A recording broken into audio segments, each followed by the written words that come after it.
एक घटना और थी जो चर्चा में रह गई। असदुद्दीन ओवैसी ये आए थे जयपुर और ये संडे को उन्होंने एक सभा की थी जयपुर में। ऐसा मानते हैं देश भर में लोग कि वो बीजेपी की बी टीम में यूपी में गए, वहाँ गए, मुस्लिम समुदाय के वोट काटने का काम करते हैं कांग्रेस से, और कांग्रेस की हार सुनिश्चित करने के लिए बैठक में ये चुनाव में उतरते हैं। असदुद्दीन ओवैसी का दौरा था, एक सभा हुई जयपुर में, उन्होंने भाषण दिया, लेकिन ऐसी भीड़ नहीं जुटी कि जिसको ये माना जाए कि कोई मुस्लिम समाज में कोई ज़बरदस्त आकर्षण हो। ओवैसी के बारे में सब जानते हैं, विशुद्ध रूप से मुस्लिम कम्युनिटी को कैटर करने वाला, मुस्लिम कम्युनिटी को संगठित करने वाला, वोटिंग पैटर्न में उनके जेहन में एक कट्टरता लाने वाला भाषण देते हैं वो, और उसकी रिएक्शन में भी हिंदू में भी वो कट्टरता आती है, ऐसा लोग मानते हैं, राजनीतिक पर्यवेक्षक मानते हैं कि इधर मुस्लिम कट्टर होते जाते हैं, उधर उसके मुकाबले में रिएक्शन में हिंदू कट्टर होते चले जाते हैं, और इससे बीजेपी को फ़ायदा होता है, ऐसा लोग मानते हैं। और जितने वोट इनकी पार्टी लेती है उतने वोट कांग्रेस के ही करते हैं, क्योंकि मुस्लिम समाज के लिए माना जाता है बीजेपी वोट नहीं देता, पूरी तरह कांग्रेस को वोट देता है। अगर ओवैसी ना हो तो वो वोट कांग्रेस को ही जाए, ऐसा माना जाता है। तो इस सभा में बहुत ज़्यादा भीड़ तो नहीं जुटी। ओवैसी ने वहाँ पर भाषण दिया, अपनी बात कही, आगामी चुनाव की दृष्टि से भूमिका बनाने की कोशिश की, लेकिन एक बड़ी घटना हुई। राजेंद्र गुड़ा जो राजस्थान सरकार में मंत्री हैं इस समय, ये ओवैसी से जाकर मिले। अब राजेंद्र गुड़ा बीएसपी के टिकट पर चुनाव जीतते हैं 2 बार, कांग्रेस में मिल जाते हैं, मंत्री बन जाते हैं। फिर कांग्रेस सरकार में मंत्री रहते हुए भाषण देते हैं सचिन पायलट की सभा में, कहते हैं मेरी सरकार का अलाइनमेंट बिगड़ा हुआ है, भ्रष्टाचार हो रहा है।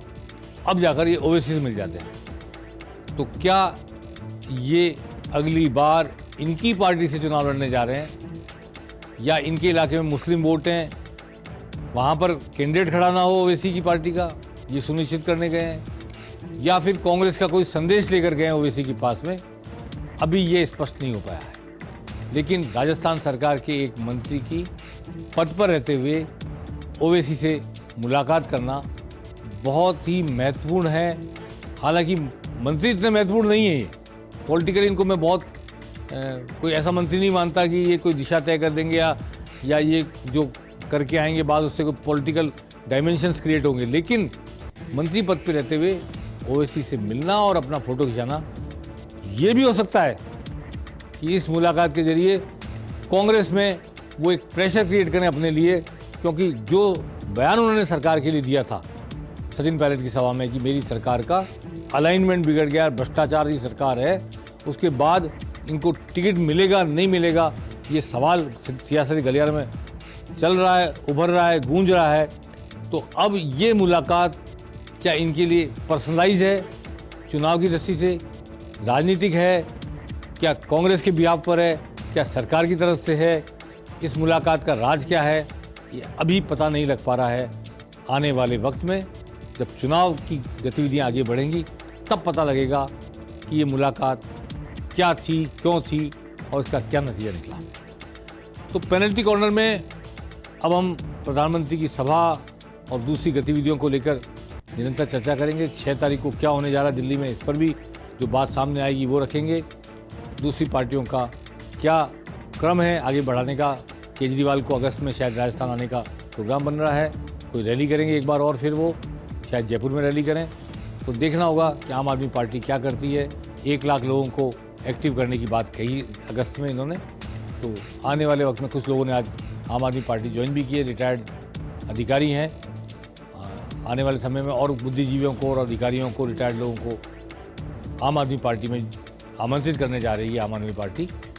तो देखते हैं कि कौन कौन इधर शामिल होता है, लेकिन अभी तक कोई इम्पैक्ट राजस्थान की राजनीति में आम आदमी पार्टी का दिखता नहीं है, सामने नहीं आ रहा है। आने वाले वक्त में क्या होगा हम कह नहीं सकते। पेनल्टी कॉर्नर में आज बस इतना ही। हम फिर हाजिर होंगे कल, बताएंगे आपको पर्दे के आगे की बातें और पर्दे के पीछे की कहानियाँ। नमस्कार।